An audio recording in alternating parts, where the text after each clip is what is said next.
Georgia O'Keeffe was known as the mother of American Modernism. She was famous for her paintings of enlarged flowers, tranquil southeastern landscapes, and foreboding animal skulls.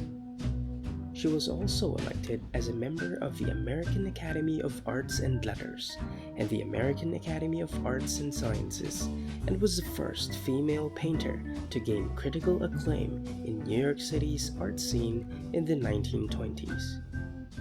To learn more about the life of this revolutionary woman artist, here are 8 interesting facts about Georgia O'Keeffe. O'Keeffe was deeply interested in the natural world.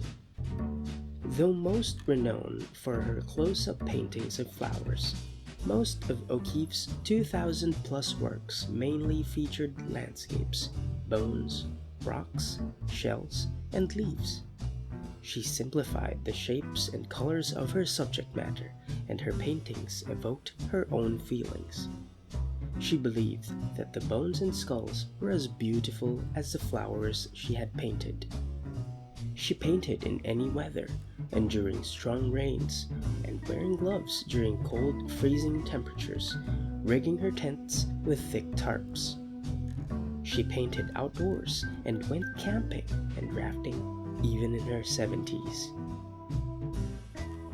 O'Keeffe married the art dealer and photographer who propelled her to fame.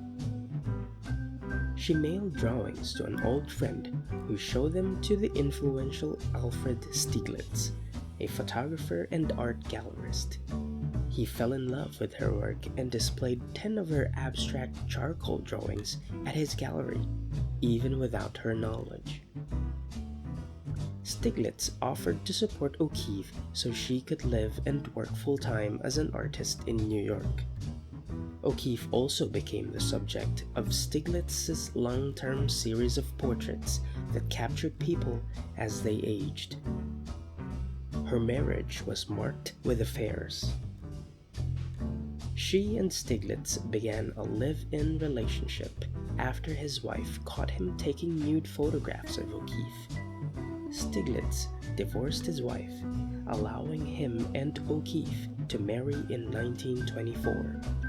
While she was painting and traveling between New York and New Mexico, Stieglitz had an affair with his mentee. The couple, however, stayed together until Stieglitz died. After his death, O'Keeffe purchased land and relocated permanently in New Mexico. O'Keeffe's most famous works were her still life paintings of flowers. A still life is a type of art that mostly depicts inanimate, everyday objects. O'Keeffe experimented with perspective by painting large close-ups of flowers, obscuring them from full view. She wished to show the observer what the flowers meant to her, saying she would make even busy New Yorkers take time to see what I see. Critics have mistakenly thought that her paintings symbolically represented the female genitalia. However, O'Keeffe rejected any sexual interpretations and insisted that such associations were theirs and not hers. O'Keeffe drove a customized Model A Ford. She taught herself how to drive a car in order to reach the far-flung areas that she painted. To protect her from the unrelenting desert sun of New Mexico, she began painting inside her car and modified it to work comfortably. She would turn the passenger seat to face the back of the car and use the back seat as an easel to prop up her canvases. She painted many of her later works featuring landscapes inside this car. O'Keeffe never stopped creating. As she grew older, she began to lose her central vision. She still continued painting after completing her last unassisted piece, asking assistants to mix her oil paints and to prepare her canvases for her. Even after going partially blind, O'Keeffe took up sculpting and watercolor with the help of a close friend. She used other mediums and worked with pastel, charcoal, and pencil until she was 96. Her favorite subject was a table mountain.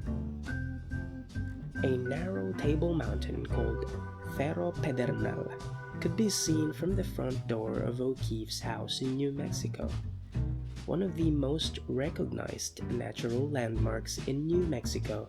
This mountain appeared in 28 of her works.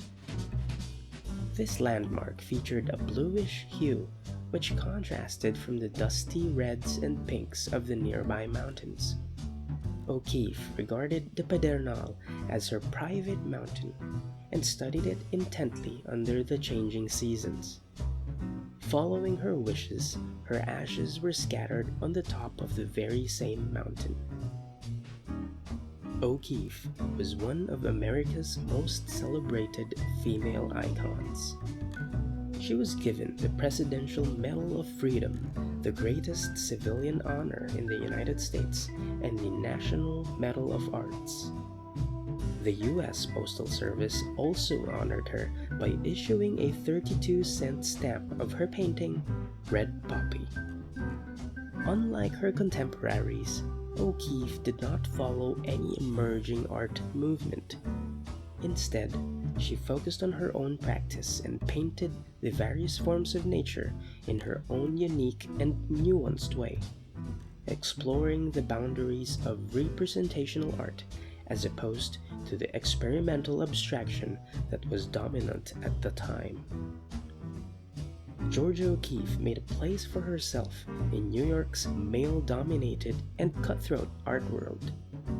Her influence in changing the art scene has made her into one of the greatest female artists of all time and an inspiration to women artists all over the world.